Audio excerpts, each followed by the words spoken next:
ભાવનગરમાં સિંધી જનરલ પંચાયત દ્વારા વિશેષ સન્માન સમારોહ યોજાયો। ભાવનગરમાં સિંધી જનરલ પંચાયત દ્વારા વિશેષ સન્માન સમારોહ યોજાયો તો સિંધી સમાજના પ્રતિનિધિ તરીકે ભારતીય જનતા પાર્ટી દ્વારા વિવિધ આગેવાનોની નિમણૂક કરવામાં આવી હતી। તે અગ્રણીઓ કિશોરભાઈ ગુરુમુખાણી તેમજ દિલીપભાઈ જોબનપુત્રા તેમજ રાજુભાઈ રાજાણી તેમજ સીમાબેન કેસરી સહિતના છાપરું હોલ ઘોઘા સર્કલ ભાવનગર ખાતે વિશેષ સન્માન સમારોહનું આયોજન કરવામાં આવ્યું હતું।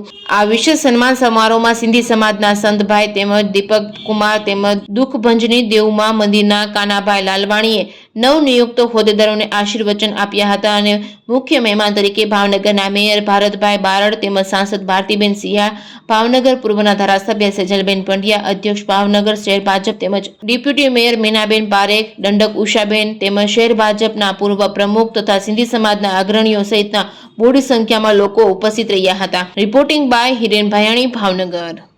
મારું નામ મનીષ અડવાણી, સિંધી જનરલ પંચાયત યુવા વિંગ મહામંત્રી।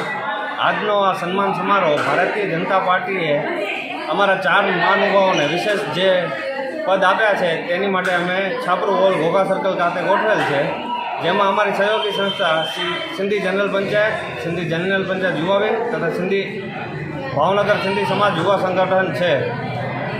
આ વિશેષ સન્માનો અમારા 4 મહાનુભાવો શ્રી કિશોરભાઈ ગુરમુખાણી, જેમને નેતા શાસક તરીકે લેવામાં આવ્યા છે, દિલીપભાઈ જોબનપુત્રા, જેમને લીગલ કમિટીના ચેરમેન બનાવવામાં આવ્યા છે, રાજુભાઈ રાજાણી, જેમને શહેર ભાજપમાં મંત્રી તરીકેની જવાબદારી આપવામાં આવી છે, તથા સીમાબેન કેસરી, જેમને નાગરિક બેંકમાં બોર્ડ ઓફ ડિરેક્ટર તરીકે ચૂંટવામાં આવ્યા છે, તેમની માટે ગોઠવેલ છે।